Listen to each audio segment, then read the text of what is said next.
Hello, girls and boys, how's it going? Imagine this. You've been working in a company for several years, you're loyal, you're hardworking, and you manage to complete most of your work on time. And then one day you hear the news that the organization is letting some people go, and then you get that email, the HR comes over, your boss comes over, and they thank you for your service, and that's it. Now, unfortunately, this isn't a rare story. I've seen it happen to colleagues, friends, people that I know very closely. But you know what's the scary part? That careers don't collapse overnight.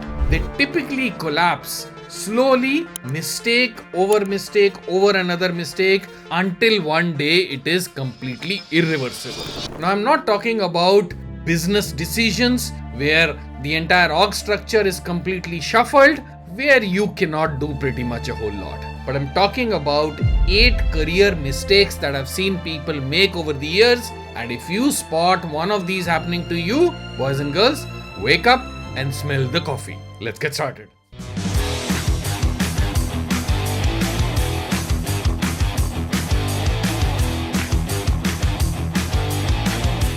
Mistake number 1, getting stuck in the same role. I recently met somebody who was in the same company for 13 years in EUC role, the end user computing support role. What that means is basically desktop support, laptop support, that kind of a role. And for the last 12 years, that guy was doing the same thing. Fortunately, he said about 3 years back, he started learning scripting, automation, and now he's moved towards the ops support role and he's gotten saved. A couple of his colleagues who did not learn this, who did not move, who were still stuck in the same role, a couple of months back, the entire bunch got fired because that organization has invested in technology, has invested in a lot of automation, and those roles suddenly shrunk from 15 people to 3 people. Staying stuck in the same role is not loyalty at all. It is slow career suicide. One recommendation: every year check yourself and ask yourself this: am I growing? Is my role changing? Or am I doing the same thing every single day? It's a very good idea to check this almost every year and recalibrate yourself. Mistake number 2, ignoring new technologies. I met somebody who's been in the same product organization for over 12 years. Now, this person was a manual tester. I asked her, I said, hey, why are you not learning automation testing? Why are you not pivoting your career? And her response was, I love manual testing and I'm an expert in that product and I can test scenarios where no automation can even think of. It's a great thing. You have a skill which is very, very niche, which is specific to that product. My question is, what happens when that product dies in 2 years, 4 years, 5 years? Where do you go then? If you've been ignoring getting into new technology, if you're stuck with the skill which is pretty much disappeared from the entire world, there are only 10 people doing it, either you become super good at it and transmute the skills into something else, or you're sitting on a very, very sticky wicket. The lesson here: never say, I don't need to learn this. In IT, you never stop learning. Mistake number 3, dismissing the waves that come. What do I mean by that? Several years back, it was the cloud computing wave. Everybody was learning about cloud computing, becoming a cloud expert. Then came the big DevOps wave. Everybody was learning that. Then came the Bitcoin wave. Now it is the AI wave. Now don't be a novice and say, this will pass, I don't care, I don't relate with this. There could be those people and there will be those people who would rise these waves and pivot their careers or learn this and suddenly extrapolate their career several notches. Take advantages of these waves which come every 4-5 years in IT. Now the lesson: don't blindly hype AI, but don't dismiss it either. There is some merit to this. The whole world is investing in it.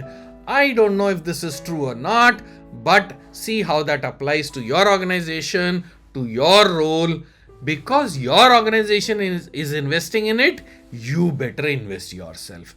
Don't go bonkers over it, but see how it relates to your job and make some intelligent choices right the way. Number 4, and this is going to be extremely controversial, it is not learning workplace politics. Now I know a lot of you will say, hey, I do my job very well, I'm very good at what I do, that is all there is to it. It is the organization's job to recognize me and to take care of me. I get the idea, but it's a very, very novice idea. So cute, I would say. That's not the reality of how the workplace works. I'm sure you know a lot of people who are less talented than you, less knowledgeable than you, yet get promoted, get recognized year after year.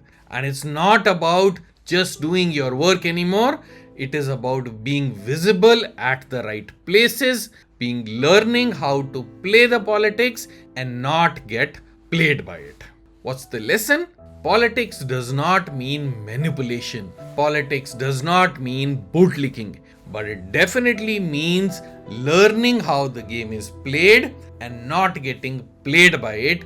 It does not mean you have to do politics with others, but you have to see how the chess pieces move on the board and to be able to make your move when it's required. It's about building allies, it's about managing upward and making your contribution visible at the right place. Let me know if you want me to make a dedicated video just on this topic.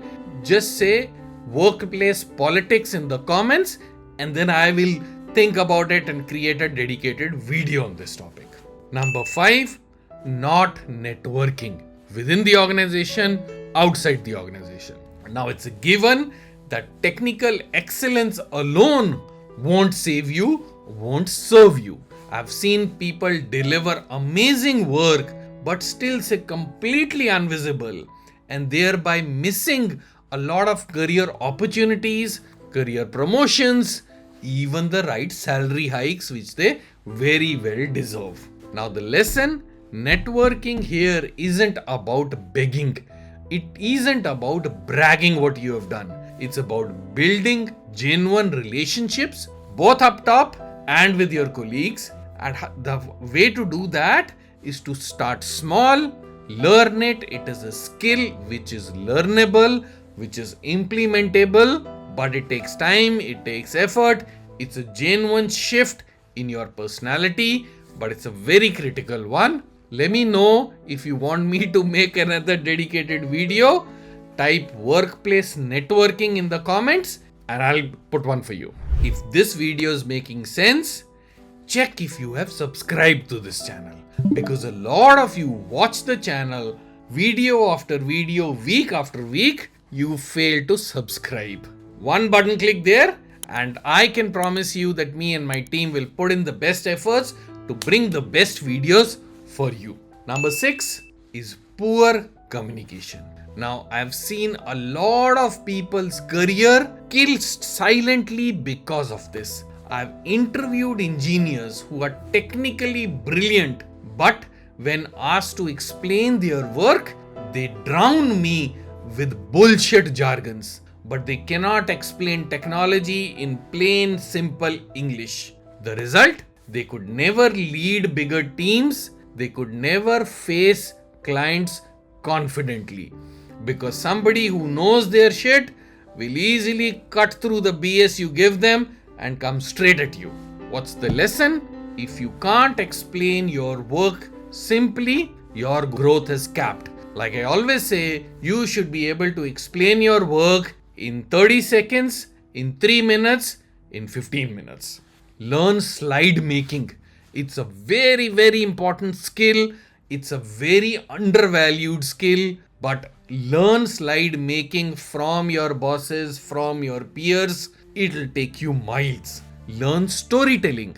There are a lot of workshops which happen out of the office work as well, not very expensive one, where you can learn the art of corporate storytelling.